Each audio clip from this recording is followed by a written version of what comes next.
President Biden shifting gears, and he's zeroing in on the GOP. A Washington Post column calls the new attacks rousing. Yeah, like howdy doody in a boxing ring. But it actually might do him some favors.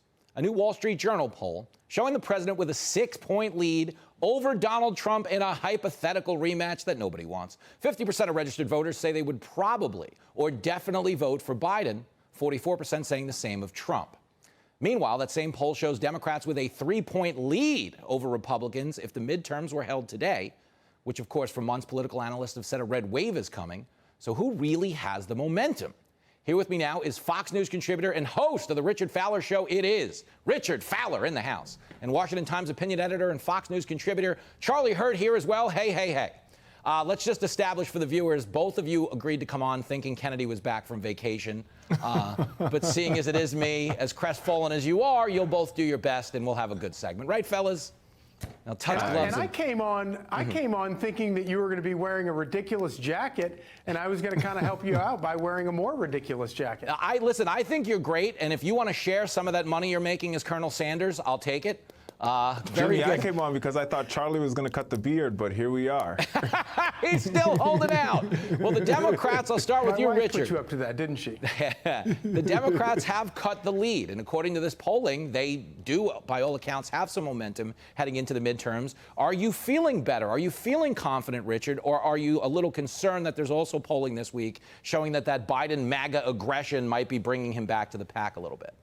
I actually don't have any feelings on this particular one because here's the truth. Anybody who's making predictions about this election, anybody who's measuring the drapes, they're skipping chapters. Yeah. I think you have to read this book page by page, word by word, because this is one of the most fascinating elections of my lifetime, right? Because yesterday, Republicans were ahead. Today, Democrats were ahead. Tomorrow, Republicans potentially ahead. Yesterday, we found out that Alaska, for the first time in 50 years, is sending a Democrat to the United States House of Representatives. This is one of the most fascinating elections. And when you see these changes starting to happen, it really means that the voters are still making up their minds. And guess what? We should let them do that. Hey, I'll take that.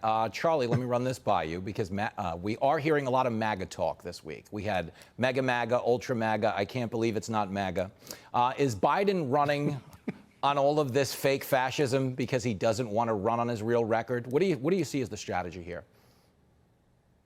Oh, without a doubt. And I think that Democrats would rather talk about Donald Trump and classified material and even the what I would call an unconstitutional raid on Mar-a-Lago, because Democrats and Joe Biden don't want to talk about Joe Biden's record and the record of Democrats in Washington these last 2 years.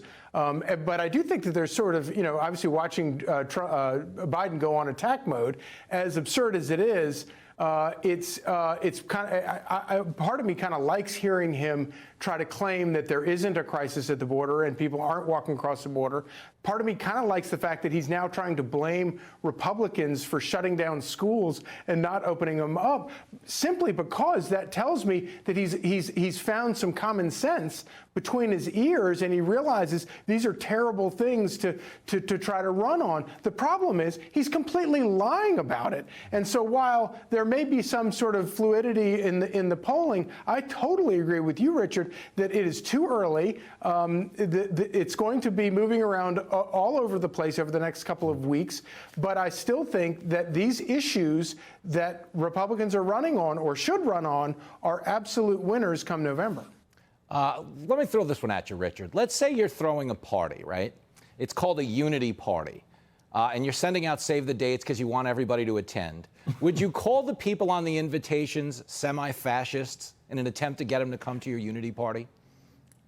Look, no, but let's be very clear here. I don't think that that's the voter that Joe Biden is actually talking to. You have to sort of look at who the voting universe is. Let's go back to Alaska, because Alaska is actually a really fascinating example of where the sort of voting electorate looks like. If you look at new voter registrations in Alaska, voter registration ticked up after the Dobbs decision, and those voters were women, and most of those women were under the age of 25. And what you saw in that election is the woman who's now going to the Congress, a Democrat, the first Native American to represent the last game in the Congress. She got 13,000 more votes than Sarah Palin, and that was because of these new voters. So Joe Biden is having a conversation with newer, younger voters. He's trying to keep his coalition together. That part of that coalition is not somebody who voted for Donald Trump twice. Part of that coalition is not somebody who voted for Kelly Loeffler in the runoff race in Georgia. So he can have a conversation about ultra MAGA and make a clear delineation between his voter